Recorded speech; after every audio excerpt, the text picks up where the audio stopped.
Hello, bonjour à tous et bienvenue dans cette vidéo. Alors aujourd'hui je vais vous parler de la stratégie que je vais mettre en place pour mon investissement en Bitcoin. Ce qu'il faut savoir, c'est que moi les crypto-monnaies c'est quelque chose qui me parle très fort. Je suis une personne qui travaille dans le milieu des technologies et qui a passé énormément de temps à me renseigner sur les crypto-monnaies, sur leur fonctionnement et le potentiel que ça pouvait avoir. Euh, Si je peux vous conseiller une chaîne YouTube pour les personnes qui désirent en savoir plus à propos du Bitcoin, des crypto-monnaies, je peux bien sûr vous conseiller la chaîne de Asher. Asher, c'est une personne qui explique très très bien le Bitcoin, les crypto-monnaies, et vous trouverez sur sa chaîne toutes les ressources nécessaires pour la bonne compréhension de ce qu'est le Bitcoin et de ce qu'est une crypto-monnaie. Alors pourquoi faire une stratégie d'investissement dans le Bitcoin? Pourquoi je viens de perdre, si on peut dire, c'est vraiment pas du temps perdu, mais pourquoi je viens de passer un peu de temps à coucher tout ça sur le papier et à écrire une stratégie claire et précise?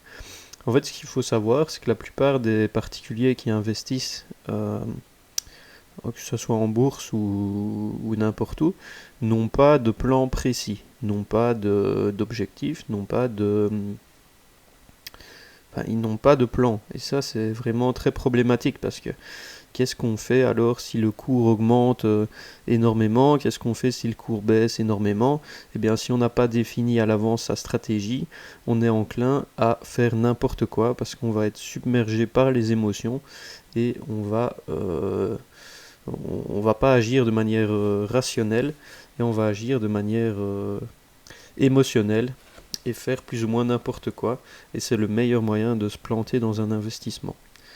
Alors, sans plus traîner, je vais vous parler de la stratégie que moi j'ai choisie et vous expliquer pourquoi je choisis cette stratégie. Alors, pour mon investissement en Bitcoin, je décide de faire du DCA. Ça s'appelle du Dollar Cost Average. Enfin, c'est l'acronyme de Dollar Cost Average, qui est en fait une méthode où tous les mois, le même jour, tu vas mettre telle somme d'argent sur un actif en bourse ou sur une crypto-monnaie. Enfin, tous les X du mois, je mets le même montant sur le Bitcoin, quelle que soit sa valeur. Qu'il vaille 3000 euros, 6000 euros, 18 000 euros. Par exemple, le 6 du mois, j'achète pour 100 euros de Bitcoin. Alors, quel est l'avantage de cette stratégie-là et pourquoi je choisis de faire ça? En fait, c'est une stratégie qui a beaucoup d'avantages dans le sens où moi je suis salarié. Donc, je n'ai pas actuellement un énorme capital à investir, mais tous les mois j'ai des revenus fixes. Alors, je peux me permettre de mettre une partie de mes revenus dans le Bitcoin parce que dans tous les cas, moi je sais pertinemment que les crypto-monnaies dans le futur vont connaître un énorme succès.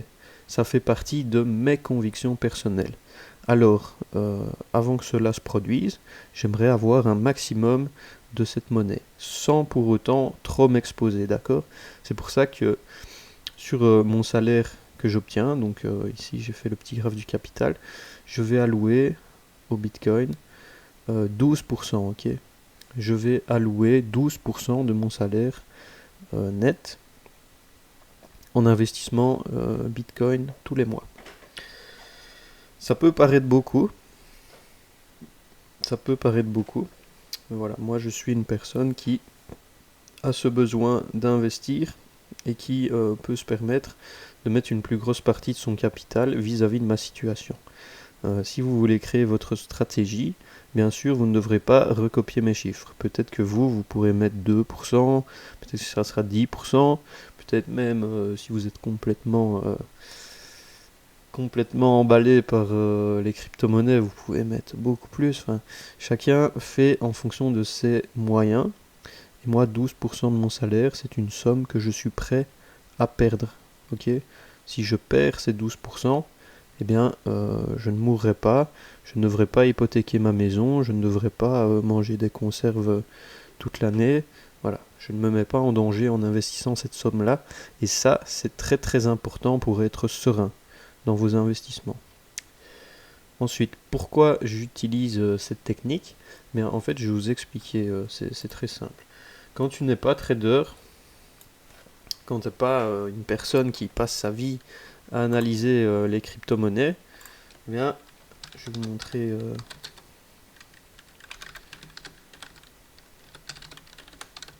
Ici, je vais aller rechercher le prix du Bitcoin. Ici, regardez ce qui se passe. Tac, tac, tac. On va prendre sur 3 mois. Ok. Ici, regardez où est-ce qu'on en est dans les prix. Il y a un mois, ça a pumpé de ouf. Enfin, ça a monté vraiment très très fort. Alors moi maintenant, qu'est-ce que je fais? Qu'est-ce que je me dis? Je suis un investisseur, j'ai pas de stratégie bien précise, je suis perdu, qu'est-ce que je fais? J'investis maintenant, j'attends, j'investis plus tard. Euh, Si j'investis maintenant et que ça monte, j'aurais perdu de l'argent. Si j'investis maintenant et que ça descend, j'aurais, enfin, j- j'aurais, j'aurais mieux fait de ne pas investir. C'est tout un raisonnement très compliqué dans lequel il faut prendre énormément de facteurs en compte. Alors moi, au final, j'ai pas envie de me prendre la tête, ok. Je sais très bien que le Bitcoin, c'est un placement que je fais pour le long terme, et c'est un marché très très instable. Alors, plutôt que de me prendre la tête tous les mois à savoir si j'investis ce mois-ci, si j'investis pas ce mois-ci, eh bien je vais tout simplement le faire en automatique. Donc, imaginons qu'on ait démarré, tac. Euh, Imaginons qu'on ait démarré au mois de mars, tu vois. Au mois de mars, j'achète à 8000. Au mois d'avril, j'achète à 5000. Au mois de mai, j'achète encore une fois à 8000. Au mois de juin, je rachète à 8000. Tac, au mois de juillet, j'achète à 7000.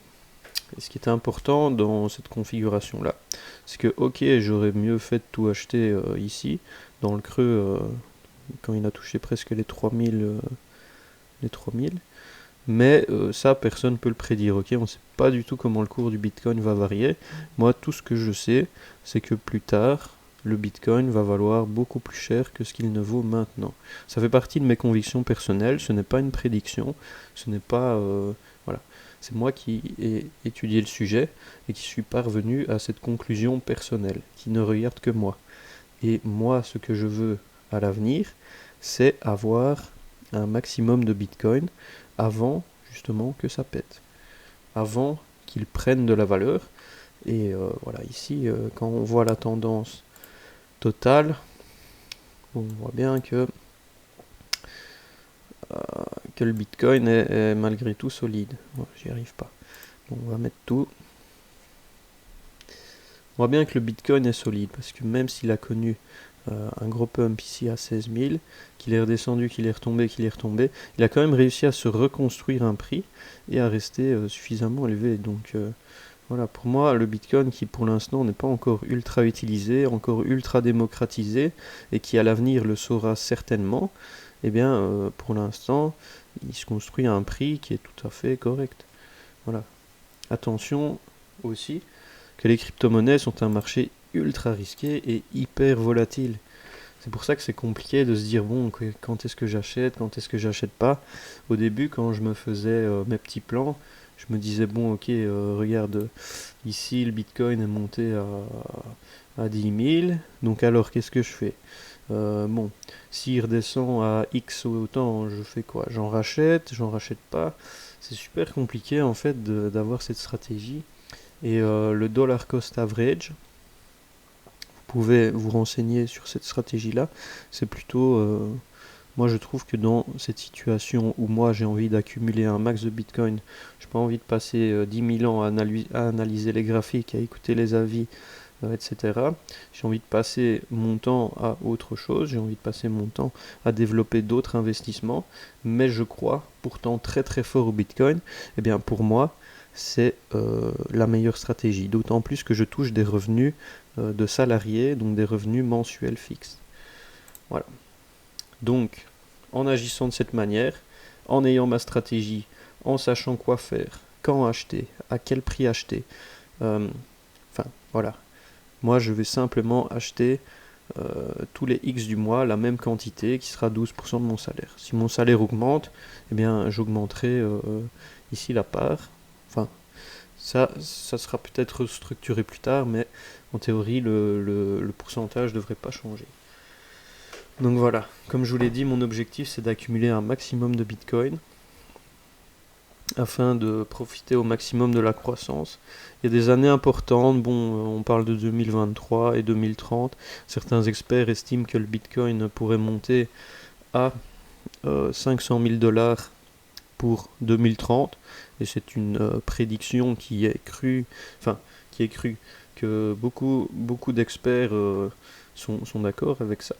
Donc c'est une prévision qui semble un peu folle, mais beaucoup d'experts trouvent ça tout à fait réaliste. Alors je vais vous faire une petite simulation, on va dire que voilà mon salaire. Imaginez quelqu'un qui touche, je prends au hasard, 2000 euros par mois en net.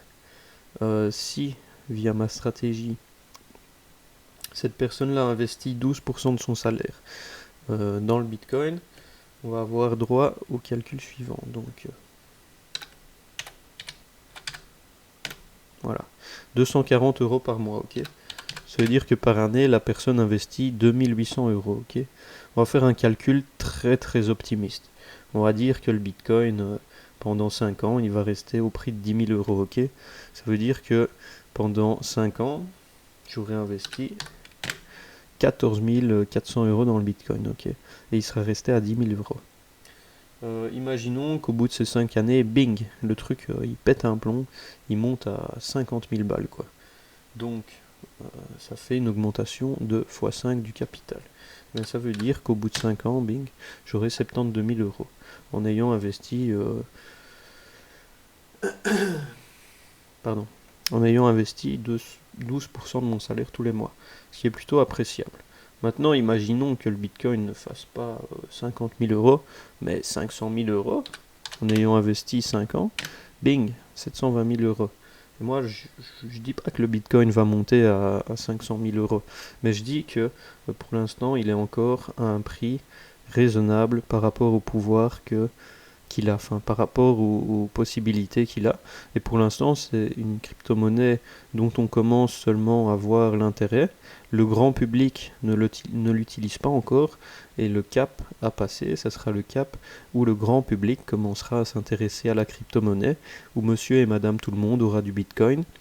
Et comme le prix est le résultat de l'offre par rapport à la demande, et bien plus il y aura de demandes en Bitcoin, et plus le prix sera élevé. Ça, c'est le principe de base de l'offre et de la demande, du prix, du prix de quelque chose. Donc voilà. Alors ce qu'il faut également savoir, bon, ici j'ai encore du mal à préciser ces objectifs-là, mais il y aura des gros paliers pour le Bitcoin. Donc ici il y a un palier à 16 000 dollars, je pense, enfin au niveau,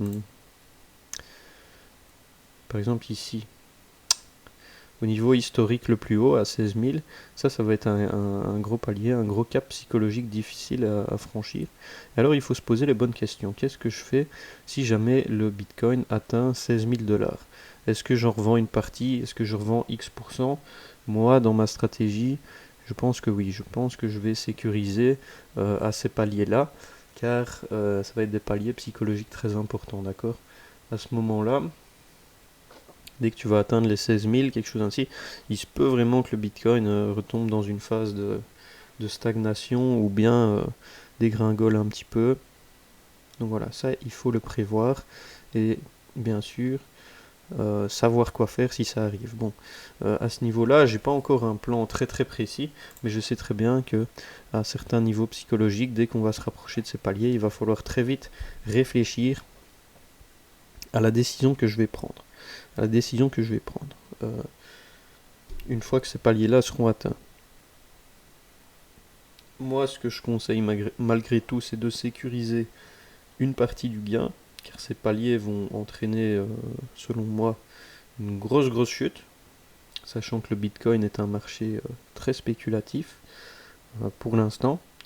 Mais voilà, à surveiller attentivement, et c'est très important de savoir quoi faire si le prix augmente. Ok, ma stratégie, ça va être d'investir X par mois. Qu'est-ce que je fais si ça explose? Qu'est-ce que je fais si ça crache? Ça, il faut le savoir. Parce que si je le sais pas à l'avance et que ça crache, je vais faire quoi? Je vais paniquer, je vais devenir fou et je vais faire n'importe quoi. C'est tout à fait ce qu'il faut éviter. Il faut éviter de faire n'importe quoi. Quand on fait des investissements, des placements, surtout dans un milieu aussi volatile que celui des crypto-monnaies, il faut à tout prix avoir une stratégie et savoir à l'avance qu'est-ce qu'on va faire, euh, qu'est-ce qui- qu'est-ce qu'on fait si tout va bien, qu'est-ce qu'on fait si tout va mal. C'est comme ça qu'on arrive à anticiper et à agir de manière non émotionnelle. Car quand tu laisses les émotions parler sur le marché, et ben dès que ça monte, tu as envie d'acheter, hop, t'achètes et tu te fais niquer parce que derrière le prix il tombe. Ou alors dès que le prix il tombe, tu te dis ouais, je vais acheter, machin. Enfin voilà. C'est important en tout cas d'avoir une stratégie. Donc moi, dans mon plan, si le Bitcoin commence à être menacé, imaginons que maintenant le Bitcoin retombe à 1000 $, tu vois. C'est un scénario qui est possible, tout à fait possible, hein. Qu'est-ce que je fais? Eh bien, moi j'ai prévu de rester calme, de ne pas toucher à mes investissements et dans un premier temps de suivre les piliers, enfin les informations de personnes qui s'y connaissent mieux que moi, d'investisseurs, de personnes. J'ai une liste de personnes que je suis sur YouTube, sur Twitter, qui sont des personnes dont la crypto-monnaie est presque le métier. Des personnes qui ne font que ça, qui ne vivent que par la crypto-monnaie, qui pensent crypto, qui réfléchissent crypto, et qui seront plus à même que moi de me fournir des bonnes indications sur ce qu'on doit faire. Donc ça, je peux vous citer par exemple la chaîne YouTube CoinTips, qui est vraiment une source d'informations très intéressante, et aussi la chaîne de Hasher. Mais lui, c'est plus pour l'aspect technique, on va dire. Tandis que CoinTips, c'est plutôt l'aspect investissement qui est mis en avant. Mais voilà, il vaut mieux se fier à l'avis d'experts qui ont le même raisonnement que soi-même, la même manière de penser que soi, plutôt que d'y aller comme un cow-boy et de faire n'importe quoi. Donc voilà, ici ce document-là, je vais bientôt l'imprimer, je vais le signer et je vais peut-être l'encadrer. Il faut que je le garde près de moi, ce papier-là. Il faut que je sache à tout moment pourquoi j'ai fait ça. Pourquoi je mets 250 € tous les mois. Quel est mon objectif? Quel est mon objectif de vie qui se trouve derrière cet investissement? Car moi aussi j'ai des objectifs de vie. Il faut s'en rappeler tous les jours. Parce qu'à partir du moment où tu ne sais plus pourquoi tu fais ça, alors si tu sais plus pourquoi tu fais ça, tu vas arrêter. Tu vas arrêter de le faire et au final tu n'auras pas mis ton plan à exécution. Si je fais ça pendant 2 ans et puis que j'arrête et que le prix du Bitcoin est vraiment naze, alors que le Bitcoin est selon moi destiné à exploser plutôt vers 2030, eh ben ça serait dommage de s'arrêter au début du plan parce qu'on a oublié pourquoi on le faisait, quoi. Ici c'est un plan sur une dizaine d'années, donc il faut s'y tenir et il ne faut pas oublier pourquoi on le fait. Très important. Et également pourquoi j'investis seulement dans le Bitcoin et pas dans d'autres crypto-monnaies, dans des altcoins ou dans l'Ethereum et tout ça. C'est parce que le Bitcoin à lui tout seul est très performant. Le Bitcoin à lui tout seul surperforme la plupart des altcoins, d'accord? C'est un travail de recherche d'aller retrouver une petite crypto-monnaie qui va faire qui va faire un truc de dingue. Ça c'est beaucoup de travail, c'est beaucoup de réflexion, beaucoup d'analyse, et c'est même pas dit. Le Bitcoin c'est un pilier, et investir seulement dans le Bitcoin, encore une fois, c'est investir mieux que 80% des particuliers qui investissent dans les crypto-monnaies. Parce que la plupart des crypto-monnaies sous-performent par rapport au Bitcoin. Le Bitcoin a une capitalisation énorme par rapport aux autres crypto-monnaies. Et voilà, je vois pas l'intérêt d'investir ailleurs en fait, à part me prendre la tête et peut-être avoir des performances sous-optimales par rapport au fait d'investir simplement dans le Bitcoin qui lui est la crypto-monnaie la plus forte et la plus représentée, la plus capitalisée. Voilà. J'espère que ça vous aura plu. Ici, le but de ma vidéo, c'est pas de vous montrer une stratégie à copier, mais c'était de vous montrer ma stratégie personnelle dans mon aventure d'entrepreneuriat, dans mon aventure d'investissement personnel. Voilà, c'est important. Si vous aussi, vous avez des projets pour l'avenir, vous avez des objectifs, etc., c'est très très important d'avoir un plan précis. Que vous investissiez dans les cryptos, que vous investissiez en bourse, c'est fondamental de coucher sur le papier ce qu'on va faire, pourquoi on va le faire, et voilà, de s'y tenir tout à fait, et d'avoir un plan clair, net, précis, que vous pouvez signer, et que vous, comme un contrat envers vous-même. Au final, ça c'est un contrat avec moi-même, et je peux pas rompre ce contrat, ok? C'est un contrat que je viens de créer pour 10 ans.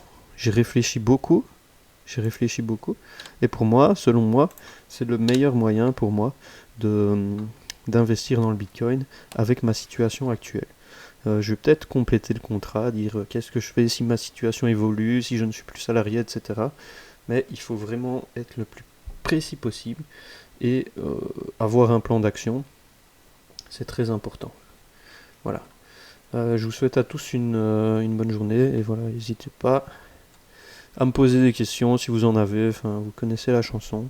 Merci pour votre temps et voilà, j'espère vous apporter des nouvelles d'ici quelques années sur ma stratégie. Euh, Peut-être qu'on fera des petits checks plus tard pour voir son évolution et à quel point on a performé ou au contraire si on n'a pas performé. Enfin voilà. Je vous remercie en tout cas et ciao ciao.